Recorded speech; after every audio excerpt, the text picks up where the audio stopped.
Hello friends, स्वागत है आप सभी का लर्न विद शिक्षा यूट्यूब चैनल पर। आज हम एलएलबी की एक सब्जेक्ट के सिलेबस के बारे में बात करेंगे। इस सब्जेक्ट का नाम है सिविल प्रोसीजर कोड यानी सीपीसी।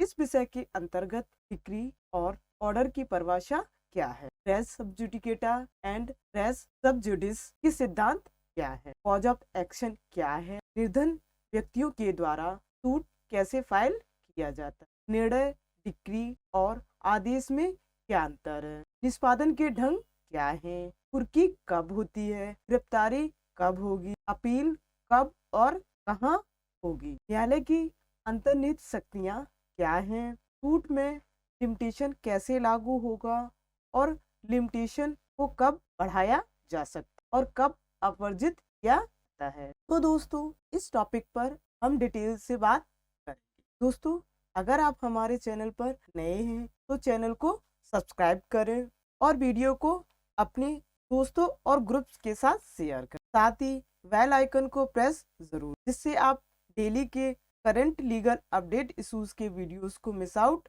ना करें। आप हमारे टेलीग्राम चैनल को भी ज्वाइन कर लें, लिंक आपको डिस्क्रिप्शन में मिल जाएगा। तो दोस्तों, बात करेंगे सिविल प्रोसीजर कोड यानी सीपीसी। सीपीसी के अंतर्गत हम दो एक्ट पढ़ेंगे। पहला एक्ट सिविल प्रोसीजर कोड 1908, जिसे हम सिविल प्रक्रिया संहिता 1908 कहते हैं। नेक्स्ट, लिमिटेशन एक्ट 1963, जिसे परसिमन अधिनियम 1963 कहते हैं। इनके अंतर्गत प्रावधान बताए गए हैं। Civil procedure code and limitation act यानी CPC. The code shall comprise of the following। इस पाठ्यक्रम के अंतर्गत निम्न चीजें सम्मिलित हैं। फर्स्ट इज डेफिनेशन, जिसके अंतर्गत हमें कुछ डेफिनेशंस पढ़नी है, जैसे decree, order, mesne profit, gradation of court, suit of civil nature. Decree आदेश, अंतरकालीन लाभ, न्यायालय का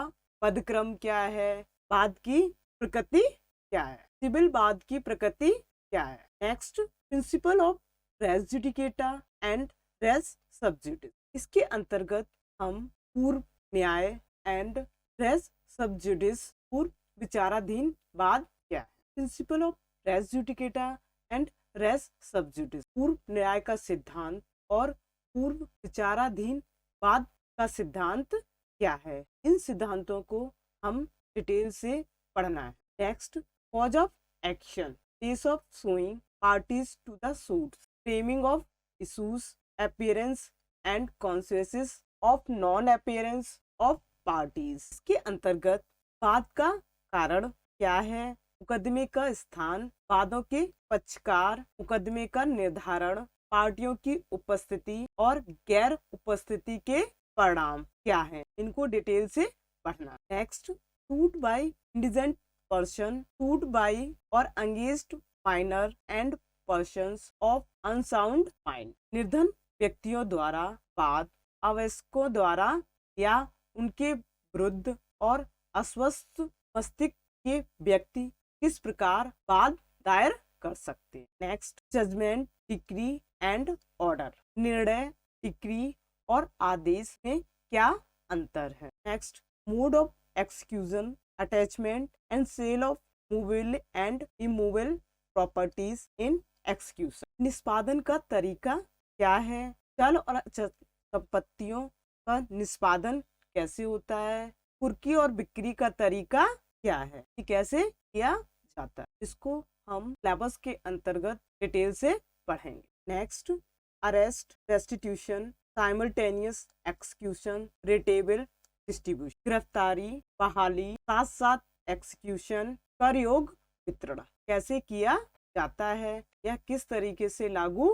next, appeals, appeal from original decree, power of the appellate courts, reference, review, revision, inherent power. Appeal, मूल डिक्री से अपील, अपीलीय न्यायालयों की शक्तियां, संदर्भ, समीक्षा और संशोधन और अंतर्निहित शक्तियां क्या हैं, इनको हम डिटेल्स में सिलेबस के अंतर्गत जानेंगे। Next, interim orders, commission, arrest before judgment, attachment before judgment, temporary injunction, interlocutory order power of the courts. अंतरिम आदेश क्या है, आयोग क्या है, गिरफ्तारी से पहले, फैसले से पहले, कुर्की का फैसला, अस्थायी निषेधाज्ञा, बादकालीन आदेश और न्यायालय की अंतर्निहित शक्तियां क्या है, यह कैसे लागू की जाती। Next, inherent powers of court suit against government. अदालतों की निहित शक्तियां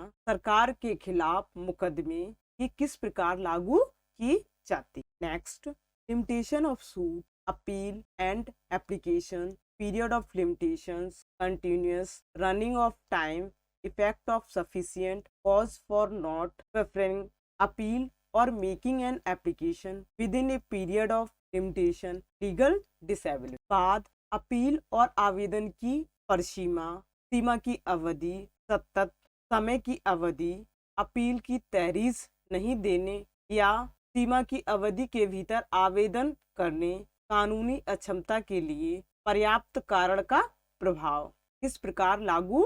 next, computation of period of limitation and exclusions of time in legal proceeding, effect of death, fraud, acknowledgement in writing।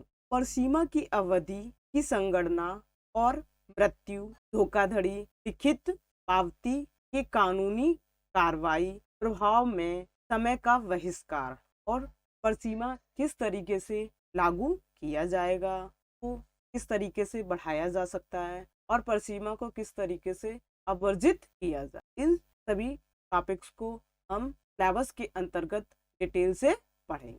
दोस्तों, आशा करती हूँ ये वीडियो आपको पसंद आया होगा, तो वीडियो को लाइक एंड शेयर करें। मिलते हैं आपसे नेक्स्ट वीडियो में। Thank you.